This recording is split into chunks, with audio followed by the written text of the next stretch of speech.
এই ঘটনার পরে ফেরাউন বলল যে তুমি আমার এখানে থাকবে, আমার এই সন্তান লালন পালন করবে।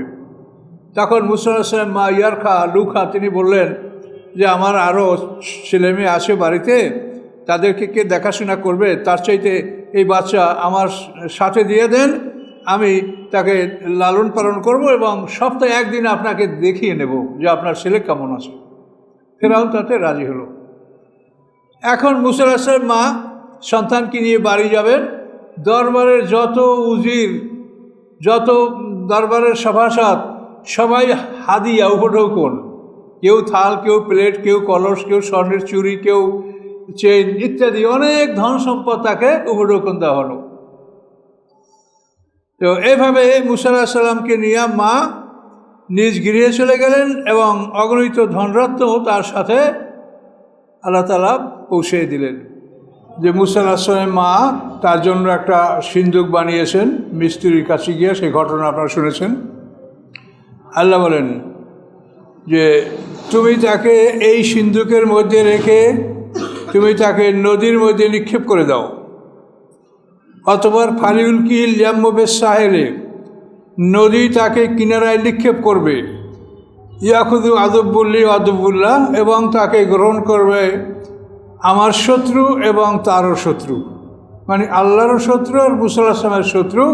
এই শত্রু হল ফেরাউন, সে তাকে গ্রহণ করবে। সমুদ্র তাকে কিনারায় নিক্ষেপ করবে এবং আমারও দুশমন তোমারও দুশমন তোমাকে গ্রহণ করবে।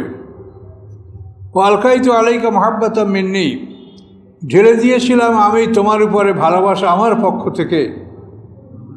বলে তুসনা আলা আইনি, যাতে করে তুমি লালিত পালিত হতে পারো আমার চোখের সামনে। তো এইভাবে সিন্দুকটা ভাসতে ভাসতে ফেরাউনের রাজপ্রাসাদ থেকে যখন অগ্রসর ছিল, তখন এই সিন্দুকটা তোলা হলো। দরবারের লোকেরা সিন্দুক তুলল, ফেরাউনের সামনে সিন্দুকটা রাখলো। রাখার পরে ফেরাউন সিন্দুকটা খোলার জন্য চেষ্টা করলো, সে কিন্তু খুলতে পারল না। এরপরে বিবি আসিয়া তিনি সিন্দুকটা খোলার চেষ্টা করলেন এবং তিনি খুলতে সক্ষম হলেন। খোলার পরে তার মধ্যে দেখা গেল পূর্ণিমা চাঁদের মতো এক পুত্র সন্তান মুসা আলাইহিস সালাম। তো দেখার পরে এখন দরবারে যত মন্ত্রী পরিষদ তারা বলল, হে মহারাজ, এই সন্তানটাকে হত্যা করার জন্যই আপনি হাজার হাজার শিশু সন্তান হত্যা করেছেন, কিন্তু আপনার দুশমন হল এই সন্তান, একে আপনি হত্যা করেন। এই হচ্ছে আপনার দুশমন, একেই খুঁজে বের করার জন্য, একে হত্যা করার জন্য আপনি হাজার হাজার বনী ইসরাঈলের পুত্র সন্তান হত্যা করেছেন, কাজে একে আপনি হত্যা করেন, এই আপনার সেই দুশমন। বিবি আসিয়া বললেন, হতে পারে না, না হবে না। তিনি বাধা দিলেন। এই জন্য আল্লাহ বলেন, অলে তুসনা আলা আইনি, যে তুমি আমার চোখের সামনে লালিত পালিত হবে। বিবি আসিয়া বললেন, লা তাকতুলুহু, তাকে হত্যা করো না। আশা আইয়ান ফায়ানা, সম্ভবত এই পুত্র সন্তান আমাদের উপকারে আসবে। আর নাত্তাকাদা ওয়ালাদা, অথবা আমরা তাকে পুত্র সন্তান হিসাবে, পুষ্যপুত্র হিসাবে গ্রহণ করব। বিবি আসিয়া এই কথা বললেন এবং তিনি আরও যুক্তি দিলেন যে তোমরা কিসের ভিত্তিতে বলছো যে এই সন্তান বনী ইসরাঈলদের? এই যে বিশাল নীলনদ, তার উৎপত্তি স্থল হচ্ছে ভিক্টোরিয়া হ্রদ। এই ভিক্টোরিয়া হ্রদ থেকে উৎপন্ন হইয়া এটা সুদানের মধ্যে এসে এখান থেকে দুইটা শাখায় বিভক্ত। এরপর এখান থেকে সেই আলেকজান্দ্রিয়া হলো তার মোহনা। কয়েকটা দেশ পার হয়ে এই নদী। কাজে এই সন্তানটা কোন দেশের তা তোমরা কী করে নিশ্চিত হতে পারো? বিবি আসিয়া যুক্তি দিলেন। অথবা তারা তার সামনে পরাজিত হলো যুক্তিতে এবং বিবি আসিয়া তাকে গ্রহণ করলেন এবং তিনি বললেন যে সে আমাদের উপকারে আসতে পারে, সে আমাদের উপকারে আসতে পারে। এর ব্যাখ্যা হলো যে ফিরআউনের একটা কন্যা সন্তান ছিল, এই সন্তানটার কুষ্ঠরোগ ছিল, ফিরআউনের পুত্র সন্তান ছিল না। এই কুষ্ঠরোগ কোনো চিকিৎসায় ভালো হয় না। অভিজ্ঞ ডাক্তাররা বলেছে যে বনি ইসরাইলদের কোনো পুত্র সন্তানের মুখের লালা লাগালে এই রোগ ভালো হবে। এখন ওই বিবি আসে এই কথাটাই বললেন, আশা ইয়ান ফাহানা, সম্ভবত এই সন্তান আমাদের উপকারে আসবে। এই উপকারের কথাটা হলো এইটা বিষয়টা। বিবি আসিয়া তাকে গ্রহণ করলেন। এরপরে ফেরাউনের সেই কন্যা মুসা আলাইহিস সালামকে কোলে করলেন এবং তার মুখের লালা শরীরে লাগার সাথে সাথে তার কুষ্ঠরোগ ভালো হতে লাগলো। কিন্তু এখন দুধ পান করার পালা। মুসা আলাইহিস সালামকে যত ধাত্রী মাতা দুধ খাওয়াতে চায়, কারো দুধ তিনি গ্রহণ করছেন না। এভাবে দিনের পর দিন পার হতে লাগলো। 8 দিন পর্যন্ত মুসা আলাইহিস সালাম কোনো ধাত্রী মাতার দুধ পান করেননি। শেষ পর্যন্ত তার প্রায় মৃত্যু অবস্থা, এখনই সে মরে যাবে এরকম অবস্থা হয়েছে। তো 8ম দিনে শেষ পর্যন্ত সিদ্ধান্ত হলো যে রাজদরবারে যত নারী ছিল সবাই চেষ্টা করছে, কারো দুধ পান করে না। তবে এখন এই রাজদরবার রাজপ্রাসাদের বাইরে বের হও, দেখো বাইরের কোনো নারী এমন পাওয়া যায় কিনা যে যার দুধ মুসা আলাইহিস সালাম পান করে। এই বাইরে যখন বের হলো তখন মুসা আলাইহিস সালামের বোন তাদেরকে বলতে সক্ষম হলেন, কুলসুম বা মারিয়াম, মুসা আলাইহিস সালামের বোন, যে বোন পিছন থেকে দেখতেছিল যে সিন্দুকটা ভেসে কোন পথে কোন দিকে যাচ্ছে। এই বোন তখন বললেন,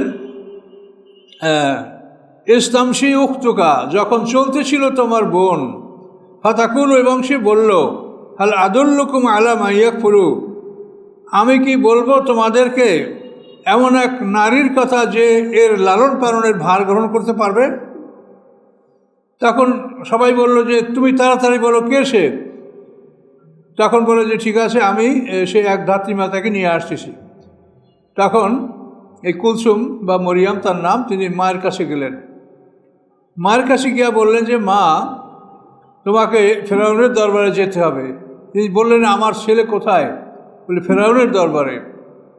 তখন মুসা আলাইহিস সালামের মা ইয়ারকা লুখা এত অস্থির হয়ে গেলেন যে তিনি যেন জ্ঞান হারা হয়ে গেছেন। তিনি যখন চিৎকার করে বলবেন যে এই সন্তানটা আমার, কিন্তু আল্লাহ বলেন আমি তার অন্তরকে বেঁধে রেখেছিলাম, আমি তাকে, তার হৃদয়টাকে আমি চেপে ধরেছিলাম যাতে সে এই কথা সে ব্যক্ত না করে। এভাবে মুসা আলাইহিস সালামের মাকে নিয়ে আসা হলো। মুসা আলাইহিস সালামের বোন পথ দেখে মাকে নিয়ে আসলো ফিরআউনের দরবারে। তো মুসা আলাইহিস সালামের মা যখন ওইখানে আসলে তখন মুসা আলাইহিস সালাম ফেরাউনের হাতে ছিল। ফেরাউন তাকে নাচাচ্ছে, আদর করছে, সোহাগ করছে যাতে বাচ্চাটা কান্না বন্ধ করে। তো এই ফেরাউনের হাতে থাকা অবস্থায় মুসা আলাইহিস সালামের মা সেখানে হাজির হলেন। মুসা আলাইহিস সালামের মা হাজির হওয়ার সাথে সাথে মায়ের ঘ্রাণ পেয়ে মুসা আলাইহিস সালাম কান্না বন্ধ করে দিলেন। কি আশ্চর্য! তখন ফেরাউন বলল যে তাড়াতাড়ি ধরো, তুমি, তোমার কি ক্ষমতা, যে তোমার মধ্যে আল্লাহ কি দিয়েছে যে তোমাকে দেখার সাথে সাথে বাচ্চাটা কান্না বন্ধ করলো। মুসা আলাইহিস সালাম মায়ের মুখের দিক তাকাইয়া মায়ের দুধ পান করলেন। এমনভাবে মায়ের দুধ পান করলেন, তাফসীরে বলা আছে যে পেট ভরে এই পিছনের দিক থেকে পেট ভেসে উঠল, এত দুধ পান করেছে। এই ঘটনার পরে ফেরাউন বলল যে তুমি আমার এখানে থাকবে, আমার এই সন্তান লালন পালন করবে। তখন মুসা আলাইহিস সালাম মা ইয়ারখা লুখা তিনি বললেন যে আমার আরও ছেলে মেয়ে আছে বাড়িতে, তাদেরকে কে দেখাশোনা করবে, তার চাইতে এই বাচ্চা আমার সাথে দিয়ে দেন, আমি তাকে লালন পালন করব এবং সপ্তাহে একদিন আপনাকে দেখিয়ে নেব যে আপনার ছেলে কেমন আছে। ফেরাউন তাতে রাজি হলো। এখন মুসা আলাইহিস সালামের মা সন্তানকে নিয়ে বাড়ি যাবেন।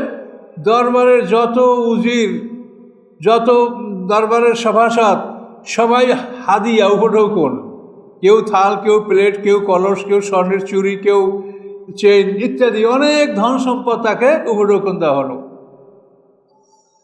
তো এইভাবে মুসা আলাইহিস সালামকে নিয়ে মা নিজ গৃহে চলে গেলেন এবং অগণিত ধনরত্ন তার সাথে আল্লাহ তাআলা পৌঁছে দিলেন। তো আল্লাহ তাআলা বলেন যে যে যেটা কোরআন পাকে আল্লাহ তাআলা বলেছেন যে অস্তানাতুকা লি নাফসি, হে মুসা, আল্লাহ নাফসি মানে আল্লাহ নিজের কথা বলছে, আমি আমার জন্য তোমাকে আমি বাছাই করেছি। অর্থাৎ আমার পরিচয় পেতে হলে, আমাকে জানতে হলে তোমাকে যদি একটা লোক জানে, তোমার জীবন ইতিহাসটা যদি জানে, সে জানতে পারবে, সে বুঝতে পারবে যে আমি আল্লাহ আছি। এই জন্য আমার পরিচয়ের জন্য আমি তোমাকে বাছাই করেছি।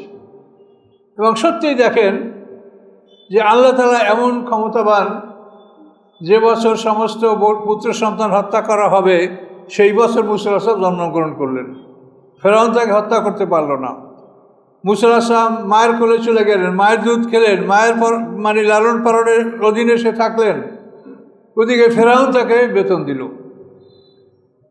দেখেন যে আল্লাহ তাআলা কি করতে পারে। আল্লাহ বলে যে আমি যা ইচ্ছে তাই করতে পারি। প্রত্যেকটা প্রাণীর মস্তিষ্ক আমার মুঠের মধ্যে। মা মিন দাব্বাতিন ইল্লা ওয়াকিযুম বিনাসিয়াতিহা। আল্লাহ বলেন এমন কোনো প্রাণী নাই, বরং তার মস্তিষ্ক এটা আমার মুঠের মধ্যে। আমি যাকে যা বলবো সে তাই করতে বাধ্য থাকবে। কাজে এর থেকে আমাদের শিক্ষণীয় বিষয় যে আল্লাহ কি না করতে পারেন।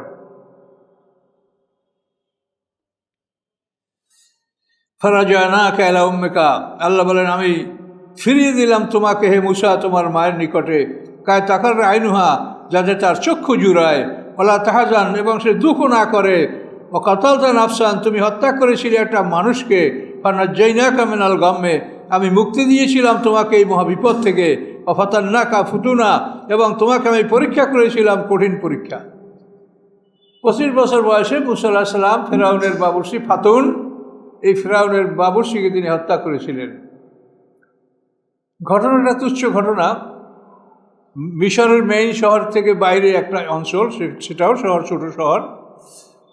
তো ওইখানে দ্বীপ্রহরে দুইটা লোক ঝগড়া করে। একটা লোক বনী ইসরাইল মুসার বংশধর, আর একটা লোক কিপ্তি আমালেক সম্প্রদায়। এই আমালেক সম্প্রদায়টা, এটার উৎপত্তি হলো এই আদের আর এক ভাই ছিল আমলিক। আদ এবনে আওজ এবনে এরাম এবনে সাম এবনে নূহ, এই নূহ আলাইহিস সালামের পঞ্চম পুরুষের জাতি হলো আদ জাতি। এই আদের আর এক ভাই ছিল আমলিক, এবং আদ এবনে আওজ, এই যে আওজ, এই আওজের পুত্র হলো আমলিক। এর থেকে আমালেক, এই আমালেক সম্প্রদায়রা ইরাক, সিরিয়া, মিশর এই অঞ্চলে বসবাস করত। মুসা আলাইহিস সালাম তো এদের বিরুদ্ধেই যুদ্ধ করেছেন, তীব্র অঞ্চলে থেকে এদের বিরুদ্ধে যুদ্ধ করেছেন। আদ জাতি খুব শক্তিশালী, ওই জন্য আমলিক হয়তো আদের ভাই, ওরা ওইরকম শক্তিশালী জাতি ছিল। তো আল্লাহ তো ওই বিশ্রামের সময় যখন শহরের মানুষ সাধারণত বিশ্রামে আসে, তখন এক বনী ইসরাইল আর এক আমালেক কিপ্তি ঝগড়া করে। কিপ্তি হলো ফেরাউনের বাবুর্চি। সে বলে তুমি আমার এই জ্বালানি, এই কাঠের বোঝাটা আমার বাবুর্চিখানে পৌঁছে দাও। তো বনী ইসরাইল বলে যে আমার বিশেষ জরুরি আছে, কাজ আছে, আমি তোমার এই কাজ এখন করতে পারবো না। এখন ও বলে যে না, তোমাকে করতেই হবে, ও হলো ফেরাউনের বাবুর্চি, তোমাকে এটা নিতেই হবে। তখন ওই বনী ইসরাইল মুসা আলাইহিস সালামকে বলল যে দেখেন ভাই, আমার সময় নাই, ও আমাকে জোর করে আমার দ্বারা এই বোঝা মানে বইতে বলছে। তখন মুসা আলাইহিস সালাম ফাতুনকে বললো, বাবুর্চিকে বললো তুমি অন্য কাউকে বলো, একে বাদ দাও। তখন ওই ফাতুন বলে যে ও যদি না পাতে তুমি নাও, তুমি বোঝাটা বহন করো। এই বলার পরে মুসা আলাইহিস সালাম ক্ষিপ্ত ওকে ঘুষি মেরেছে। কারণ মুসা আলাইহিস সালাম তো সে ফেরাউনের ছেলে হিসেবে পরিচিত ছিল, যে ফেরাউনের পুত্র, সে তো অত্যন্ত প্রভাবশালী ছিল। আল্লাহ তাআলা তাকে অত্যন্ত সম্মানের সহিত লালিত পালিত করেছেন। এই ঘুষি মারার পরে কিপ্তি মারা গেল। এই কথাটা, এই কিপ্তি মারার পরে মুসা আলাইহিস সালাম ওখান থেকে পালিয়ে মাদায়ান গেলেন, এবং বনী ইসরাইলের মানে মুসা আলাইহিস সালামকে সতর্ক করার জন্য ফেরাউন পরিবারেরই এক ব্যক্তি মুসা আলাইহিস সালামকে সতর্ক করলো, ইন্নাল মালাইয়া তামিরুনাকা বিকা, যে রাজপরিবারের লোকেরা ইয়াতামিরুনা বিকা, তোমার ব্যাপারে তারা পরামর্শ করছে, লিয়াকতুলুকা, যে তোমাকে তারা হত্যা করবে। ফাখরুজ, তুমি বের হয়ে যায় শহর থেকে, ইন্নী লাকা লামিনান নাসিহিন, আমি তোমার জন্য উপদেশ দাতা। এই কথা শুনে মুসা আলাইহিস সালাম ওখান থেকে সোজা পূর্ব দিকে শোয়েব আলাইহিস সালামের দেশ মাদায়েন, এই মাদায়েনে তিনি চললেন, এবং 8 দিন সফর করার পরে তিনি মাদায়েনে উপস্থিত হয়েছিলেন। এখন দেখেন ধারাবাহিকভাবে আল্লাহ কি বলছেন। তা আল্লাহ বলেন কাতালতা নাফসান, তুমি একটা মানুষকে হত্যা করেছিলে। ফানাজ্জাইনাকা মিনাল গাম্মে, আমি মুক্তি দিয়েছিলাম তোমাকে এই মহাবিপদ হতে, ফাতান্নাকা ফুতুনা, এবং তোমাকে আমি কঠিন পরীক্ষা করেছিলাম। ফালাবিসনা সিনিনা ফি আহলি মাদিয়ানা, অথবা তুমি বেশ কয়েক বছর মাদিয়ানবাসীদের মধ্যে ছিলে, অর্থাৎ শুআয়ব আলাইহিস সালামের মেয়ে বিয়া করে 10 বছর তিনি মাদায়েন ছিলেন। সুম্মা জিইতা আলা কাদারিন ইয়া মূসা, অথবা তুমি নির্ধারিত সময় আবার মিশরে ফিরে আসলে। শুআয়ব আলাইহিস সালামের বাড়িতে 10 বছর কাটানোর পরে মূসা আলাইহিস সালাম আবার মিশরে ফিরে আসলেন। তো সামনে আমরা ঘটনা পাচ্ছি, অস্তানাতু করে নাফসি, আল্লাহ বলেন আমি আমার জন্য তোমাকে বাছাই করেছি, মনোনীত করেছি, যে আমি আল্লাহ, আমার পরিচয়, আমি কি পারি, আমার কি ক্ষমতা, এটা বোঝার জন্য তোমার জীবনটা স্টাডি করলে সে বুঝতে পারবে। এদের বলেন আমি আমার জন্য তোমাকে বাছাই করেছি। এসব আনতা ওয়া আখুকা বায়াতি, যাও তুমি এবং তোমার ভাই আমার নিদর্শন সহ, ওয়ালা তানিয়া ফি যিকরি, কিন্তু আমার স্মরণ হতে কখনোই তুমি বিমুখ হবে না, অলসতা করবে না। ইযহাবা ইলা ফিরআউনা, তোমরা 2 ভাই চলো, মূসা আলাইহিস সালাম, হারুন আলাইহিস সালাম, ইযহাবা, তোমরা 2 জন যাও ফিরআউনের নিকট, ইন্নাহু তাগা, নিশ্চয়ই সে বিদ্রোহী সার্কাস।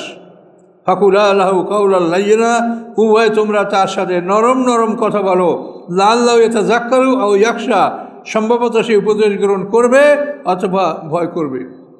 এখানে অনেক কথা উজ্জ্ব আছে, যে ওখানে শুআয়ব আলাইহিস সালামের বাড়ি থেকে মূসা আলাইহিস সালাম যখন রওনা করলেন মিশর দিকে, মাদায়েনটা হলো রোহিত সাগরের তীরবর্তী এলাকা, পূর্বাঞ্চল, আর মিশরটি ওখান থেকে এদিকে পশ্চিমে।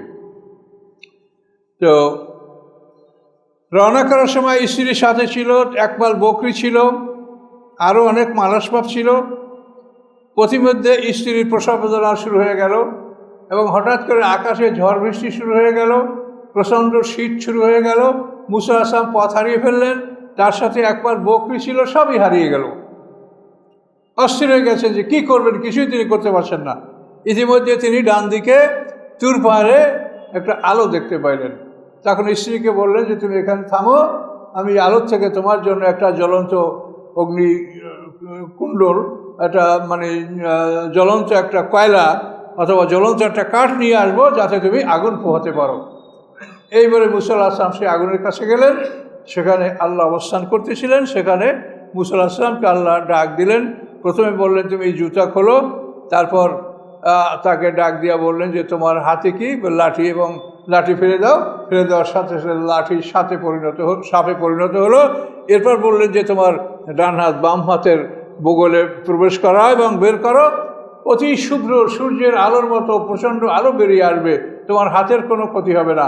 আর আরও যদি প্রয়োজন না হয়, তাই দ্বিতীয়বার হাত ঢুকালে তোমার হাত স্বাভাবিক হয়ে যাবে। এই 2টা মুজিজা সহ মূসা আলাইহিস সালামকে আল্লাহ ওখান থেকে মিশরের দিকে পাঠালেন, এবং মূসা আলাইহিস সালামের দোয়ায় আল্লাহ হারুন আলাইহিস সালামকে নবুয়ত দান করলেন। তো এখানে আল্লাহ তাআলা যে আমাদের এখানে যে কথার থেকে আমাদের শিক্ষণীয় দেখেন, এক কথা আল্লাহ বললেন যে ওয়ালা তানিয়া ফি যিকরি, তোমরা যে কাজে যাচ্ছ আমার স্মরণে গাফেল হবে না। তাহলে এর থেকে আমরা বুঝবো যে আমরা যে কোনো গুরুত্বপূর্ণ কাজে রওনা করলে সবসময় আল্লাহকে স্মরণে রাখবো, আল্লাহকে স্মরণ করতে থাকবো। আল্লাহকে স্মরণ করতে করতে আমরা অগ্রসর হব। এখান থেকে আমাদের এই শিক্ষা, ওয়ালা তানিয়া ফি যিকরি। এরপরে দাওয়াতি কাজের ব্যাপারে আল্লাহ বলছেন ফাকুলা লাহু কাওলাল লাইয়িনা, তোমরা উভয় তার সাথে নরম নরম কথা বলো। ফিরআউনের সাথে তোমরা খুব নরম নরম কথা বলো, সম্ভবত সে উপদেশ গ্রহণ করবে অথবা ভীত হবে। মূসা আলাইহিস সালাম ফিরআউনকে খুব নম্রতা সহকারে ধীরে ধীরে তাকে কথাগুলো বুঝায় বলতে লাগলেন যে তুমি যদি আমার এই দাওয়াত কবুল করো, এই কালেমা যদি তুমি গ্রহণ করো, তুমি মিশরের রাজা আছো, তুমি রাজাই থাকবে, মরণ পর্যন্ত তোমার এই রাজ্য তোমার থেকে কেউ নেবে না। আর মরার পরে তুমি অনন্ত জীবন পাবে, এবং সেখানে এই জান্নাতের যত নিয়ামত এগুলি তুমি সব পাবে। কাজেই তোমার ক্ষতি কি? তুমি তো এমন নয় যে তুমি ইসলাম গ্রহণ করলে তোমার রাজত্ব যাবে, এই রাজত্ব তোমার থাকবে মরণ পর্যন্ত। তখন ফিরআউন চিন্তা করলো যে এটা তো ভালো, যদি আমি আমার রাজত্ব এখানেও থাকে আর পরকালেও যদি আমি এরকম বিশাল সাম্রাজ্যের মালিক হই, এ তো ভালো, এটা তো অসুবিধা কিছু না। তবে একটা বিষয় হলো যে আমি কোনো কাজ আমার রুজির হারুনের সাথে হামানের সাথে পরামর্শ না করে আমি কোনো কাজ করি না। তা আমি একটু হামানের কাছে জিজ্ঞাসা করিনি। তো ফেরাউনের উজিরের নাম হামান, কিন্তু কোরআনে তার নাম আছে। এই হামানকে ফেরাউন জিজ্ঞাসা করলো যে এইভাবে মুসা আলাইহিস সালাম, হারুন আলাইহিস সালাম বলছে যে আমি যদি ঈমান গ্রহণ করি তা আমার রাজত্ব থাকবে এবং পরকালেও আমি রাজত্ব পাবো, এখন এটা আমি গ্রহণ করব কিনা। তো হামান বলে যে দেখেন, জ্ঞান বুদ্ধি আপনারও আছে, আপনাকে আমি কি বলবো, সবাই আপনাকে রব বলে, এখন এই রবগুলি ছেড়ে দিয়ে আপনি যদি নিজে গোলাম হতে চান সেটা আপনার ব্যাপার। এই কথা বলার পরে ফেরাউন ক্ষিপ্ত, আমি তো রব, তাহলে আমি আবার কার গোলাম হব, কপাল পুড়ল। এই বন্ধুর কারণে কিন্তু বহু মানুষ ধ্বংস হয়েছে। উকবা বিন আবি মুঈত আল্লাহ রসুলকে গ্রহণ করেছিল, কিন্তু তার বন্ধুর কারণে সে ধ্বংস হয়েছে। কোরআনে তার স্পষ্ট ঘটনা আছে।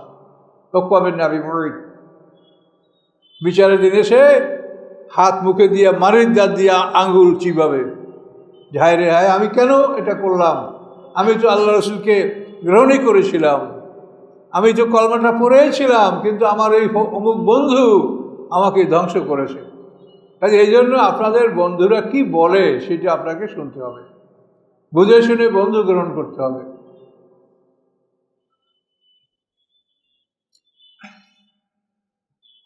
কলা দু ভাই মুসা আলাইহিস সালাম, হারুন আলাইহিস সালাম দুজনে বললেন, রব্বানা, হে আমাদের রব, ইন্নানা নাখাফু আন ইয়াফরুতা আলাইনা আও ইয়াতাগা, নিশ্চয়ই আমরা ভয় পাচ্ছি যে সে আমাদের উপরে বাড়াবাড়ি করবে অথবা সে সীমা লঙ্ঘন করবে, যে আমরা তার কাছে যাব, আমাদের ভয় লাগছে, সে বাড়াবাড়ি করতে পারে, সীমা লঙ্ঘন করতে পারে, আমাকে হত্যা করতে পারে, যেহেতু আমি তাদের একটা লোককে খুন করেছি। আল্লাহ বলেন, লা তাখাফা, তোমরা উভয় ভয় করো না, হ্যাঁ, ইন্নানি মাকুমা, নিশ্চয়ই আমি তোমাদের সাথে আছি, আসমা ও আরা, আমি শুনতেছি এবং দেখতেছি। কি মানে কথা আল্লাহ বলে দিলেন, তোমরা উভয় ভয় করবে না, নিশ্চয়ই আমি তোমাদের সাথে, আমি আসমাউ শুনছি ও আরা এবং দেখছি। ফাতিয়াহু, অথবা তারা উভয় ফেরাউনের কাছে আসলো, ফাকুলা, তারা উভয় বলল, ইন্না রাসুলা রব্বিকা, নিশ্চয়ই আমরা দুজন তোমার রবের রাসুল, রবের পিয়ন, রবের দূত, ফারসেল মানা বনী ইসরাইল, আমাদের সাথে বনী ইসরাইলদেরকে ছেড়ে দাও, তাদেরকে যেতে দাও। বনী ইসরাইলকে তারা গোলাম বানিয়ে রেখেছে মিশরে। ইউসুফ আলাইহিস সালামের বংশধর ইউসুফ আলাইহিস সালাম যখন মিশরের রাজা ছিলেন, তখন এই বনী ইসরাইলদেরকে তিনি সব মিশরে ডেকে নিয়েছিলেন। সেখান থেকে এখন এই মিশরে বনী ইসরাইলদের সংখ্যা ছিল 6,70,000। এদেরকে ফেরাউন গোলাম বানিয়ে রেখেছিল। তো মুসা আলাইহিস সালাম এবং হারুন আলাইহিস সালাম বললেন, আমাদের সাথে বনী ইসরাইলদেরকে ছেড়ে দাও, ওয়ালা তুআযিবহুম, তাদেরকে শাস্তি দিও না। কদ জিনাকা বিআয়াতিম মির রাব্বিকা, নিশ্চয়ই আমরা নিয়ে এসেছি তোমার রবের পক্ষ থেকে নিদর্শন। আসসালামু আলা মান ইত্তাবাল হুদা, এবং শান্তি তার উপরে যে সৎপথের অনুসরণ করে, যে সৎপথ অবলম্বন করে, সৎপথ অনুসরণ করে, তার প্রতি শান্তি। ইন্নাকা দুহিয়া ইলাইনা, নিশ্চয়ই আমাদের কাছে ওহী এসেছে আল্লাহর পক্ষ থেকে। কি ওহী এসেছে? আন্নাল আযাবা আলা মান কাযযাবা ওয়া তাওয়াল্লা, নিশ্চয়ই শাস্তি হবে তার উপরে যারা সৎ থেকে প্রত্যাখ্যান করে এবং ফিরে যায়, তাদের উপরে শাস্তি আপতিত হবে। ক্বালা ফামান রাব্বুকুম ইয়া মূসা, তখন ফেরাউন বলল, হে মূসা, তোমাদের দুজনের রব কে? রবের পরিচয়টা দাও আমাকে, কে তোমাদের রব? আমিই তো রব, আবার তোমাদের রব কে? ক্বালা, মূসা আলাইহিস সালাম বললেন, রব্বুনা আল্লাযী, আমাদের রব তিনি, আতা কুল্লা শাইইন খালকাহু সুম্মা হাদা, যিনি সমস্ত কিছু সৃষ্টি করেছেন এবং তারপর তাদেরকে পথ নির্দেশ করেছেন, সৃষ্টিও করেছেন এবং হেদায়েতও দান করেছেন। চন্দ্র সূর্য সৃষ্টি করে বলছেন যে তোমরা এইভাবে চলাচল করবে, 6 মাস এদিকে 6 মাস ওইদিকে, চন্দ্র সূর্য সৃষ্টি করে আল্লাহ যে আদেশ করে চলছে। নদী সমুদ্র সৃষ্টি করে তাদেরকে দুবার জোয়ার ভাটা, এই গতি পরিবর্তন পানির, এই জোয়ার ভাটার মাধ্যমে ভাটিতে সমুদ্র পৃথিবীর সমস্ত ময়লা পেটের মধ্যে ঢুকায়, লবণ পানি দিয়ে সব কিছু পিউরিফাইড করে, পরিশুদ্ধ করে জোয়ারে আবার পরিষ্কার পানি আপনাদের জন্য সাপ্লাই করে। সমুদ্র দুইবার এই কাজ করছে। এই কাজ যদি সমুদ্র না করতো, সমুদ্রের পানি যদি লবণে ভরা না থাকতো, তা পৃথিবী সব ময়লা আবর্জনায় সব পানি দূষিত হয়ে যেত, কোনো পানি গ্রহণ করার মতো থাকতো না। শুধুমাত্র আল্লাহর এই মহান কুদরত যে সমুদ্রের পানিটা প্রচণ্ড লবণাক্ত, কাজে ওই এদিক থেকে সব কিছু যখন ওই লবণের মধ্যে ঢোকে, লবণে একে পুরে সরকার করে পিউরিফাইড করে, কোনো যন্ত্র নাই, মেশিন নাই। দেখেন বিনা মেশিনে পানি কিভাবে সাফ হচ্ছে, দেখেন কি আশ্চর্য ব্যাপার। আল্লাহ বলেন প্রত্যেকটা প্রাণীকে হেদায়েত দান করেছে। গরুকে বানানো হয়েছে এমনভাবে যে তার কাঁধে জোয়ালটা লটকানো যায়, কি এভাবে গরুকে আল্লাহ সৃষ্টি করছেন। ওকে ও লাঙ্গল বইবে, জোয়াল ওর কাঁধে থাকবে। মানুষ সৃষ্টি করেছে এমনভাবে যে সে সোজায় দাঁড়াতে পারে, রুকু দিতে পারে, সেজদা দিতে পারে, তাসাহুদে বসতে পারে। মানুষের মতো এইরকম কোনো প্রাণী পারে? এই যে মানুষকে ইবাদতের জন্য সৃষ্টি করেছে, এটা তো মানুষের প্রকৃতি, মানুষের সৃষ্টিটাই তো প্রমাণ করে যে এই মানুষটাকে ইবাদত করার জন্য আল্লাহ বানিয়েছেন। গরু সেজদা করতে পারবে কোনোদিন? গরু কোনো প্রাণী সেজদা করার মতো এরকম সুযোগ আছে মানুষ ছাড়া? তা আল্লাহ বলেন, মুসা আলাইহিস সালাম বললেন যে আমার রব হলেন তিনি সমস্ত কিছু সৃষ্টি করেছেন, তারপর তাদেরকে পথ নির্দেশ দিয়েছেন যে কীভাবে তাকে চলতে হবে, কী কাজ করতে হবে, কী কাজের জন্য তাকে বানানো হয়েছে। এটা আল্লাহ তাআলা প্রত্যেকটা সৃষ্টিকে এটা বলে দিয়েছেন যে এই কাজের জন্য তুমি, এবং সেই কাজ সে করে। আর মানুষকেও বলেছিলেন যে আমি তোমাদেরকে আমার ইবাদতের জন্য সৃষ্টি করেছি। মানুষ সেটা মানল না, সে নিজের বুদ্ধি আর শয়তানের পরামর্শে আল্লাহর সাথে বিদ্রোহ করল। কঠিন পরিণাম। কলা ফামা বালুল কুরুনিল উলা।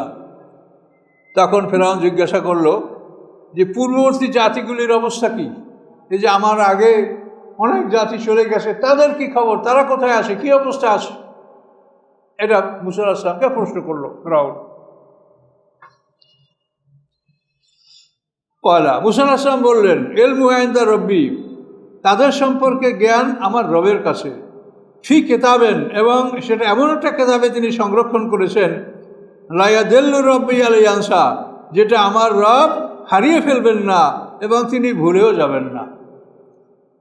পূর্ববর্তীদের ইতিহাস, তাদের রেকর্ড, তাদের কর্ম এমনভাবে তিনি একটা কিতাবে সংরক্ষণ করেছেন, সে কিতাবটা হারিয়ে যাবে না, আর আল্লাহ তাআলা এগুলো ভুলেও যাবেন না। আপনাদের খাতা হারিয়ে যায়, এই খাতা নাই, এই অমুক নাই, সমুক নাই, হ্যাঁ, তাফসির কমিটির ক্যাশ বই নাই, হারাই গেছে, কি? তো আল্লাহ বলেন যে তিনি এমন বইতে এই আমলগুলি অতীত যারা চলে গেছে পৃথিবীতে এমনভাবে সংরক্ষণ করেছেন যে সেই বইটা কোনোভাবে হারানোর কোনো সুযোগ নেই। ইল্লিন এবং সিজিনে সংরক্ষিত কঠিন জায়গা, কঠিন পাহারারত জায়গায়, এবং আল্লাহ সেটা ভুলবেন না। আল্লাহ সব স্মরণেও রেখেছেন, আবার লিখিতভাবে বই পুস্তক হিসেবেও সেটা রেকর্ড করেছেন, দুটাই। আল্লাযী জাআলা লাকুমুল আরদা মাহদা, তিনি সেই আল্লাহ, ওই আল্লাহর পরিচয় দিচ্ছেন মুসা আলাইহিস সালাম। জাআলা লাকুমুল আরদা মাহদা, যিনি করেছেন তোমাদের জন্য এই পৃথিবীকে বিছনা। এই পৃথিবীটা আমাদের বিছান। এই পৃথিবীতে মাটির উপরে শুয়েও খুব আরামে ঘুমানো যায়। পৃথিবীর অধিকাংশ জীব এই মাটির উপরেই তারা ঘুমায়, আরাম করে। যত জীবজন্তু, একমাত্র মানুষ আমরা আরাম আয়েসে খাট, পালং, গদি, তোষক ইত্যাদি, কিন্তু অধিকাংশ প্রাণী এই মাটির উপরে সুন্দর আরাম করে ঘুমায়।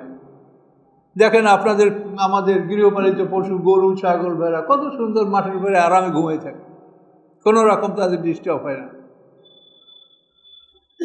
তো আমাদের রব হোসেন তিনি, যিনি তোমাদের জন্য এই পৃথিবীকে বিছনা স্বরূপ সৃষ্টি করেছেন, বা সালাকা লাকুম ফিহা সুবুলা, এবং চালু করেছেন ওই পৃথিবীর মধ্যে রাস্তা। এই রাস্তার ব্যবস্থা তিনি করেছেন। সারা পৃথিবীতে পথ, জমিনে, আকাশে, নদীতে, সব জায়গায় তিনি পথ সৃষ্টি করেছেন। আকাশে পথ আছে, কোন পথে বিমান চলবে, কোনখানে বায়ুর একটা চাপ এমনভাবে আসে যাতে বিমানটাকে শূন্যে ধরে রাখতে পারে, এভাবে দেখে দেখে সেই অঞ্চল থেকেই বিমানগুলি চলে। এই জন্য দেখবেন সব বিমানগুলি একই পথে চলাচল করে, ওটা রাস্তা করা ওটা।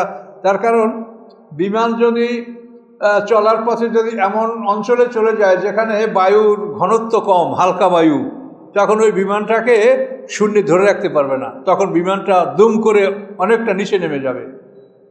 এটা বলে এয়ার ক্যাট। মানে বিমান যদি এমন কোনো অঞ্চলে যায় যে যেখানের বাতাসটা হালকা, এই বাতাসে প্রোপেলার যে পরিমাণে বাতাস চায় সেটা পাচ্ছে না, যার জন্য বিমানটা নিচে নেমে যাচ্ছে। এই নেমে গেলে এই জন্য বিমান সাধারণত 40,000 ফিট উপর থেকে চলে, যদি নামে 100, 200, 300 ফুট তাতে ক্ষতি হবে না, তারপরও সে অনেক উপরে আছে। এখানে এয়ার ক্যাট বলে। এই সময় যাত্রীরা ধাক্কা খায়, এই সময় এয়ার ক্যাট হতে গেলে দেখবেন যে আলো জ্বলে ফ্যাশন সিট বেল্ট, যে তোমরা সবাই সিট বেল্ট পরিয়া শক্ত হয়ে বসো।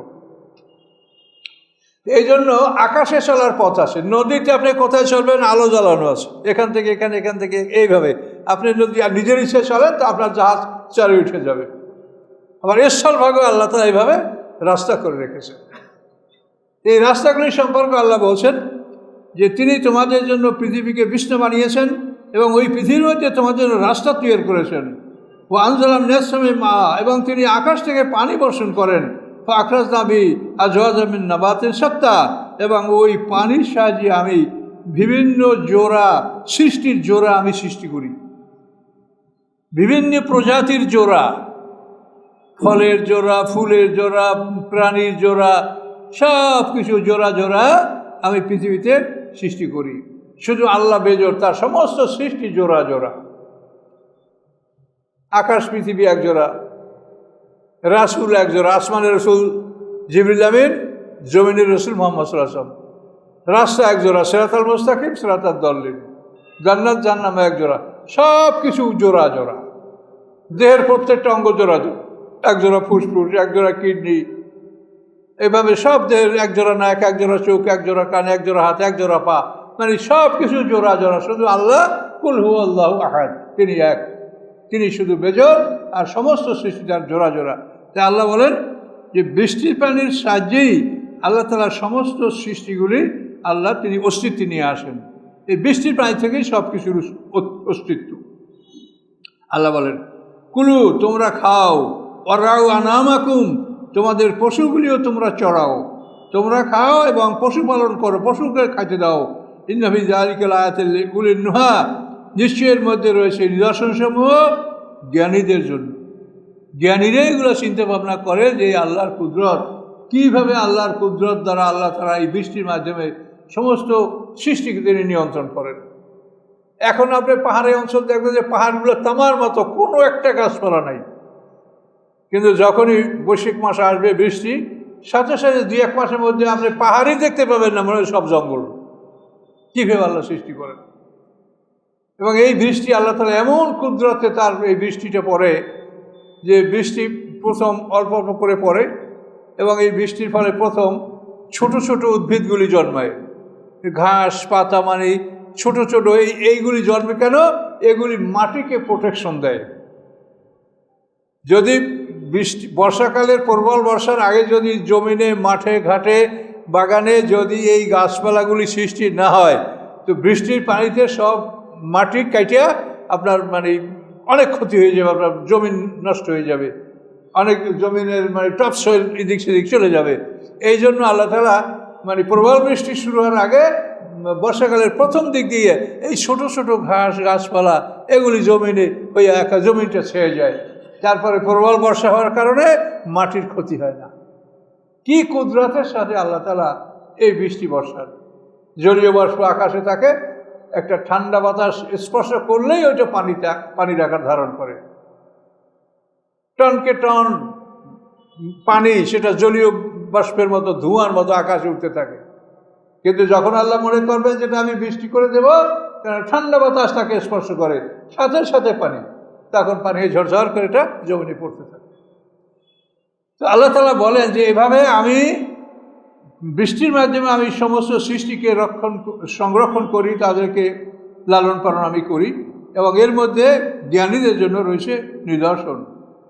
মিনহা খালাকনাকুম ওয়া ফিহা নুঈদুকুম, এই মাটি হতে, হা মানি মাটি, ওই মাটি হতে তোমাদেরকে আমি সৃষ্টি করেছি, অফিয়া নুঈদুকুম, ওই মাটির মধ্যে আমি তোমাদেরকে ফিরিয়ে নেব, আমি না নুখরিজুকুম তারাতান উখরা, এবং ওই মাটি হতে তোমাদেরকে আমি দ্বিতীয়বার বের করব। বিরাট কথা। এই মাটির থেকে আমাদেরকে সৃষ্টি করা হয়েছে, অর্থাৎ আদম আলাইহিস সালামকে সৃষ্টি করার সময় সমগ্র পৃথিবীর পৃষ্ঠদেশ থেকে এক মুষ্টি মাটি নেওয়া হয়েছে, এবং আল্লাহ নিজ হাতে নিয়েছেন। অনেক কথা আছে তাফসিরে, যে ফেরেশতারা এনেছে, কেউ পারে না, শেষ পর্যন্ত আজরাইল মাটি আনছে, এরকম অনেক ভয়ঙ্কর ভয়ঙ্কর কথা আছে। মানে এই ফেরেশতারা মাটি আনতে গেছে, তার মাটি দোহাই দিচ্ছে, আল্লাহর দোহাই, আমাকে নিয়ে আদম সৃষ্টি করা হবে, তাদের অপরাধের জন্য আগুনে আল্লাহ পোড়াবে, আমি মাটি দিব না। জিবরাইল, মিকাইল, ইসরাফিল সবাই ফিরে আসে। আজরাইলকে যখন এই কথা বলছে, তো আজরাইল মাটিকে বলে যে তুমি যা কিছু বলো, আল্লাহ আমাকে পাঠিয়েছে, আমি খালি হাতে যাব না, আমি নিয়েই যাব। সে মাটি নিয়ে আল্লাহর দরবারে গেছে। তবে মাটিটা সমগ্র পৃথিবীর পৃষ্ঠদেশ থেকে নেওয়া হয়েছে, এবং আমাদের প্রত্যেকটা মানুষের জন্য এক একটা অঞ্চল থেকে মাটি নেওয়া হয়েছে, এবং এই সব মাটিগুলি আদমের মধ্যে আল্লাহ সংরক্ষণ করেছেন, পুঞ্জীভূত করেছেন। আদম সৃষ্টি করা হয়েছে, এরপরে মা হাওয়া আদম থেকে, তার পাঁজের হাড্ডি থেকে সৃষ্টি করা হয়েছে। এই আদম হাওয়া সৃষ্টি করার পরে আমাদের যে পদার্থের দেহটা, মাটিটা আমাদের আদমের মধ্যে, এটাকে আল্লাহ তাআলা বীর্যে রূপান্তরিত করে দিয়েছেন। মাটি থেকে আমরা বীর্যে রূপান্তরিত হয়েছি, এবং বীর্যের মাধ্যমে পৃথিবীতে সমস্ত মানুষের জন্ম হচ্ছে। কিন্তু এই বীর্যের প্রাথমিক অবস্থাটা ছিল মাটি। তো আল্লাহ বলেন, এই মাটির থেকে তোমাদেরকে সৃষ্টি করেছি, মিনহা খালাকনাকুম, ওই মাটির মধ্যে তোমাকে ঢুকাবো, ওই মাটির থেকে তোমাকে দ্বিতীয়বার বের করব। তো এখন আমাদের যে কবর দেওয়া হয়, তখন তো আমরা জানি না যে আমরা কে কোন মাটির থেকে সৃষ্টি হয়েছি। কাজে কবর দেওয়ার বেলায় আমরা যে যেখান থেকে সৃষ্টি হয়েছি সেইখানে কবর দেওয়া আমাদের পক্ষে সম্ভব না, এটা আমরা পারছি না। তাহলে এটা কিভাবে হবে? এটা হবে ইসরাফিল আসলামের প্রথম সিংহার ফুৎকারে, যখন সমস্ত পৃথিবীর পানি, মাটি, আগুন, বাতাস ঘুরপাক খাবে, এই ঘুরপাক খেয়ে খেয়ে প্রত্যেকটা মানুষের পদার্থের দেহটা একত্রিত হবে। আমাদের যে পানি, মাটি, আগুন, বাতাসের দেহ, এটা সারা পৃথিবীতে ছিড়িয়ে ছড়িয়ে আসে, এটা একত্রিত হবে। একত্রিত হওয়ার পরে এই সিংহার ফুৎকারটা 40 বছর সে থাকবে। একত্রিত হওয়ার পরে এটা একটা সিংহার ফুৎকার শেষ হবে, তখন একটা মাটির স্তরে পরিণত হবে। তো এই আমাদের এই দেহটা একত্রিত হওয়ার পরে যেখানে মাটিতে পড়বে, এই জায়গাটা হলো ওই জায়গা যেখান থেকে আপনাকে আমাকে সৃষ্টি করা হয়েছে। এই যে মিনহা খালাকনাকুম ফিহা, এইখান থেকে, যে আমাকে যেখান থেকে সৃষ্টি করা হয়েছে আমাকে ওখানেই ফেলা হবে। সিংহার ফুৎকারে ঘুরে ঘুরে ঘুরে ঘুরে আমরা এভাবে সমগ্র পৃথিবীতে ছড়িয়ে ছিটিয়ে পড়ব। এখন তো এরকম এক কবরে হাজারো কবর, ওইখানে আমরা পড়ব না, বরং আমাদের সৃষ্টির জায়গা, যে মাটির থেকে সৃষ্টি হয়েছে, ওই জায়গাতেই আমরা পতিত হব, এবং ওই জায়গাতে পতিতে আমরা পড়ে থাকবো। সিংহার ফুৎকার 40 বছর পার হবে, 40 বছর বিরতি থাকবে। দ্বিতীয় সিংহার ফুৎকারে এই পদার্থের দেহের মধ্যে আমাদের আধ্যাত্মিক দেহ যেটা, এটা ঢুকবে। আধ্যাত্মিক দেহ ঢুকে যাওয়ার পরে আবার এটা আমরা মাটির স্তর হিসেবে আমরা পড়ে যাব পৃথিবী, সিংহার ফুৎকার শেষ হওয়ার সাথে সাথে। এই দ্বিতীয় স্তরে, দ্বিতীয় সিংহার ফুৎকারে আমাদের দেহ, আমাদের এই পদার্থের দেহ এবং আধ্যাত্মিক দেহ দুটো যোগ হবে। যোগ হওয়ার পরে আবার আমরা ওই মাটির স্তর হিসেবে আমরা পড়ে যাব। তো এই মাটির উপরে আল্লাহ তাআলা এক পশলা বৃষ্টি বর্ষাবেন। সেই বৃষ্টির ফলে এই মাটিটা নরম হবে, এবং আমরা সবাই ফেটে ফেটে মাটির থেকে বের হয়ে আসবো।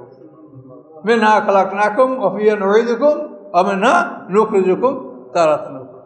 এই দ্বিতীয়বার এইভাবে সমস্ত মানুষ মাটির থেকে ফেটে ফেটে বের হয়ে চলে আসবে। এভাবে দ্বিতীয় সৃষ্টি আমাদের হবে। আমাদের সবার মরণ হয়েছে একসাথে, আবার এবার আমাদের দেখেন দ্বিতীয়বার জীবন সবাই একসাথে, বিচার হবে একসাথে। বিচারের পরে জান্নাত জাহান্নামে আমরা প্রবেশ করব একই সাথে, কিন্তু সেই দিনটি হবে 50,000 বছরের সমান একটা দিন। এগুলি সব আল্লাহ তাআলা আমাদেরকে বারবার বুঝিয়ে বলছেন যে এই অবস্থাগুলির সম্মুখীন তোমরা হবে। এই 50,000 বছরের সমান একদিন, এটার উপরে আমি একটা ছোট্ট বই, 50টা আয়াত, 50,000 বছরে 50টা পর্ব, এই প্রত্যেকটা পর্বের এক একটা আয়াত দিয়া, এটা আমি অনেক অনুসন্ধান করে বাইর করছি। যদি আপনার কেউ নেন, আমার নিয়ে আসে আজকেও কিছু। এটা পড়লে আপনি বিচারের মাঠটা আপনি ভালো করে বুঝতে পারবেন, যে বিচারের মাঠে এভাবে 50টা পর্ব হবে, সর্বশেষ পর্ব হলো সূরা জুমারের পর্ব, যে মোমেনদেরকে আল্লাহ তাআলা দলে দলে জান্নাত দিকে নিয়ে যাবে আর কাফেরদেরকে আল্লাহ দলে দলে জাহান্নামে দিয়ে, এটা হলো শেষ পর্ব। এর আগে 49টা পর্ব আছে। এটা আপনি ইচ্ছা করলে এই বইটা আপনি সংগ্রহ করতে পারেন, এটা লাভ হবে আপনার। তার কারণে এই বইটা আমি লিখছি অনেকের অনুরোধে। তার হুজুর 50,000 বছর সমান দিনে 50টা পর্ব, কী পর্ব তো আমি বুঝি না। আমিও এটা বুঝতাম না। আমি অনেক চিন্তা গবেষণার পরে ইনশাল্লাহ এটা আমি পেয়েছি কোরআন, যে এই আয়াতগুলি 50টা আয়াত ওই বইয়ের মধ্যে আছে। তো এই পর্যন্ত থাকলো বইটার নাম না কি বলছেন, ওটার নাম হলো 50,000 বছরের সমান একদিন, নামই ইচ্ছা। তো বই আমার ব্যাগে আছে, নিয়ে না হুজুর। আয়াত হচ্ছে মিন্না খালাকনাকুম ওয়া ফিহা নুজাউন্নুকুম, 55 মিন্না খালাকনাকুম, এই আয়াত পর্যন্ত। তো ইনশাল্লাহ আমরা আবার আশা করি ইনশাল্লাহ আগামী সপ্তাহে আবার দেখা হবে, আল্লাহ হায়াত বাঁচিয়ে রাখলে।